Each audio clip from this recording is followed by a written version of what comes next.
Hi, welcome to this week's GMBN Tech Show. As you can see, we're not back in Bath, we're indeed in California. So we're coming out here to visit the Sea Otter Classic, which is in Monterey. That's in a couple of days' time. In the meantime, we're here in Santa Cruz. We're going to see some industry friends and just hang out and have a bit of a nice time in the sun. Now, am I right in thinking that you've not actually been to Sea Otter before, Anna? No, never been to California, never been to Sea Otter, so I'm stoked for both, really. What are you expecting to see? 10 million tents, loads of bike stuff. Yeah, so, we're mega excited. Obviously, we're going to be seeing all the new gadgets and gizmos and stuff, and I'm sure there's going to be one or two of you out there we're going to see in the flesh, so hopefully you'll spot us. Blake's going to be there as well, so please come and say hi if you're at the event. Martyn, you've been before. What are you looking forward to? Well, it was a long time ago since I've been, so I was probably in 1999. Whoa. So it's a long time since I've been, but I loved it then. I cannot wait to see it. I'm also really looking forward to meeting some of you guys out there too. But I can't wait to see some of the bling that's going to be on show. Oh, yeah. And I'm even getting my own bit of bling while we're there. It's a bit of tech that I can't wait to show you. I think you guys are going to love. What is it? It's a brand new e-bike, handbike, bowhead. It's a mouthful, but it's great. Was one not enough for you? Flipping heck. No, I like more than one. This is going to be awesome. Really looking forward to it. So there's going to be loads of content going out on GMBN Tech this week. So Thursday, Friday, Saturday, Sunday. Keep an eye out for the videos. There's also videos going out on EMBN and on GMBN as well. So loads of cool stuff to see from the Sea Otter Classic. Tune in and hopefully we'll see you there.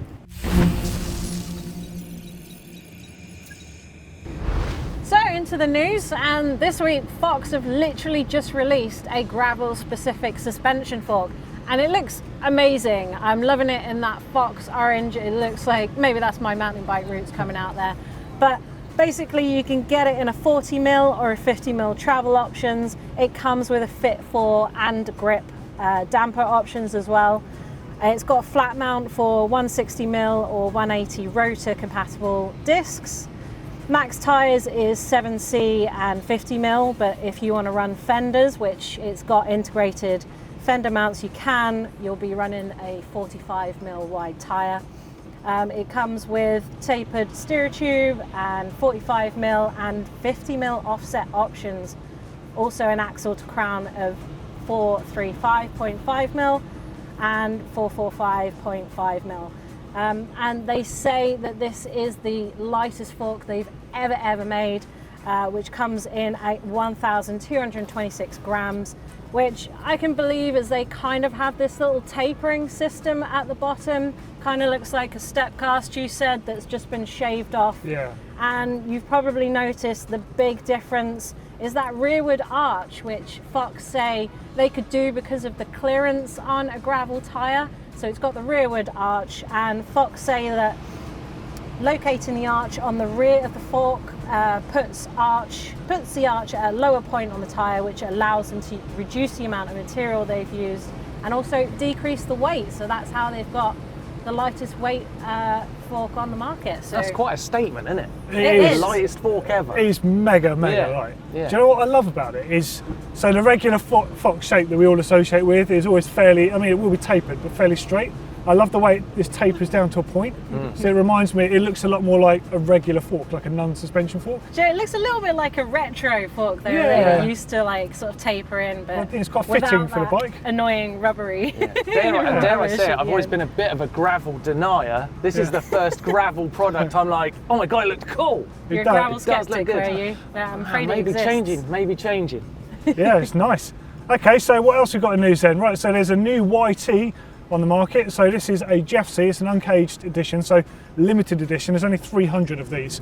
So the frame itself is no different from the other models we already know about, but it comes in this cool, I think they call it peanut butter or peanut colour, which I don't know, it's a bit of a divider. What do you think of it? I love it. I love it. The peanut butter colour is I think it's beautiful. I think it looks really great. This is the colour I'd buy a bike in. It looks cool. So I'm totally unsure about it, just looking at it, but it's not bad, just a bit unsure. But the really cool thing about it on the spec, so there's only 300 of these, but they're speccing it out with the Cane Creek Kitsuma shock, which is just a phenomenal piece of kit, and that helm fork.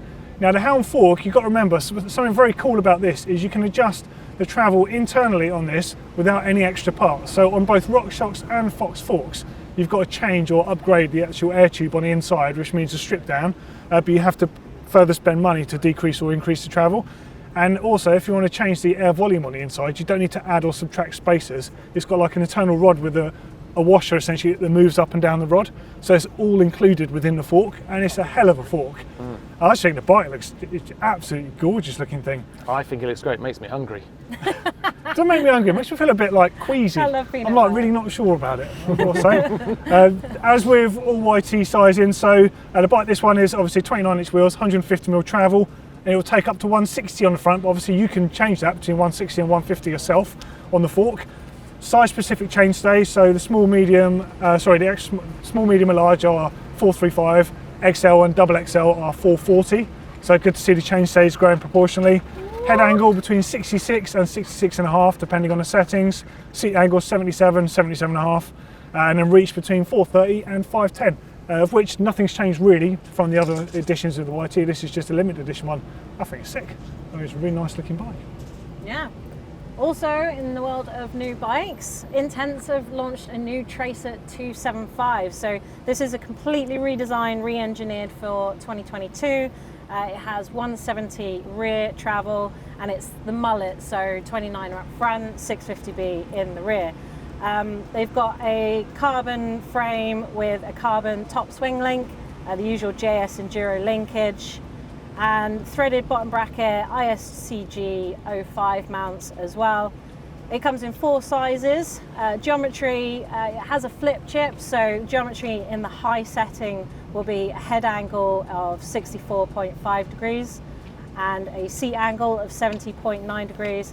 Chain stays at 437 across the board, and then reach will be 425, 455, 480 or 505 in large. What are you saying about that geometry for large? Yeah, I think that looks all right. Like, I mean, I always look at the XL at 505, that's pretty good. I mean, I might prefer a longer chainstay, but I'm pretty alien to the whole mullet thing, so you know, it might be the fitting size for that. Yeah, I think this is going to be playful, maybe a little compact, Playful but and in fun. a good way. And the I think that's what they want out of it, don't they? I think, yeah, this is a Tracer at the end of the day, but even though it's a long travel.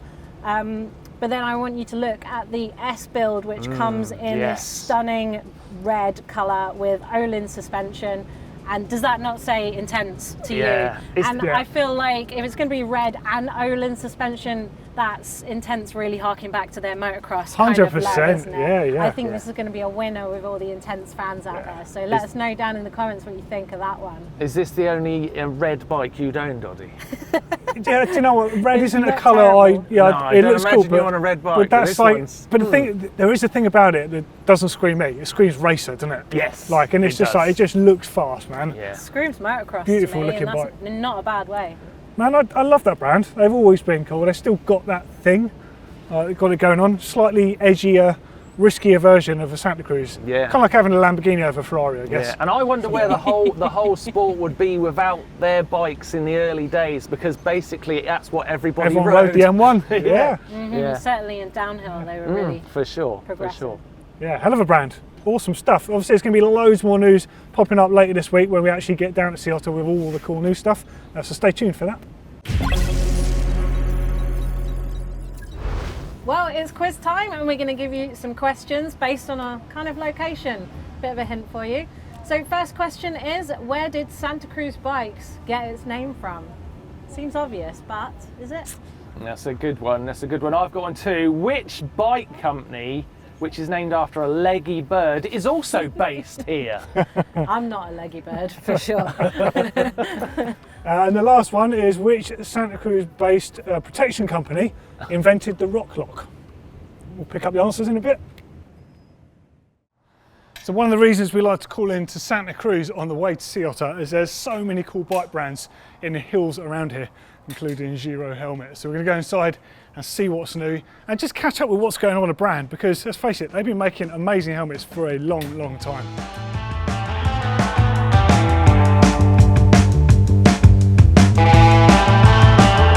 So one of the coolest things about the Santa Cruz area is the amount of bike industry that are based out here.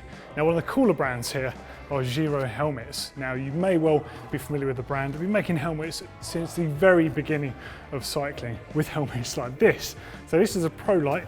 And it's just basically an EPS construction with a lycra cover. Like, that is what we used to wear, which just seems mad because at the time, given the strength to weight ratio on this was a super technical helmet. Couldn't be further from where they are today with the Merit. So this is their latest mountain bike helmet, and it has all of the latest tech on the inside, including something I think is a genuinely game-changing feature. We're all aware of MIPS, multi-impact protection system, to help prevent against rotational style injuries. Now this has the ball and socket style joint on the inside. The entire helmet rotates, yet your head stays as a cradle on the inside there. Absolutely amazing technology, essentially, for protecting your head. Now, it's such a cool company with the sheer amount of testing that goes on here, which is another really rare thing about the company. Now, you're going to see a clip in a minute of Anna downstairs in a testing facility. Now, many helmet manufacturers actually test off-site. They'll use an independent tester to qualify their helmets and make recommendations of what they need to achieve the required safety stats. Giro do it all in-house here. Let's have a little look inside there, and Anna's going to show you something very cool about ventilation.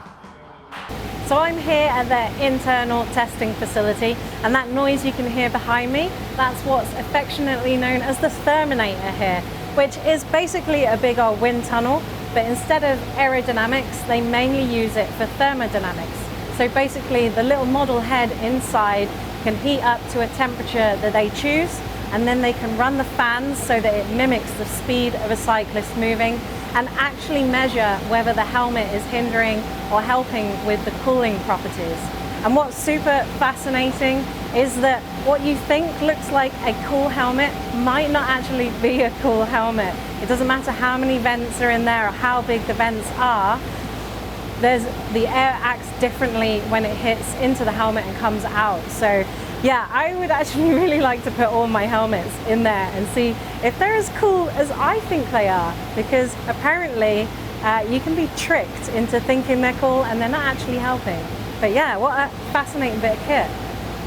So this is the drop test, which does what it says on the tin. As you can see, this one took a big whack earlier.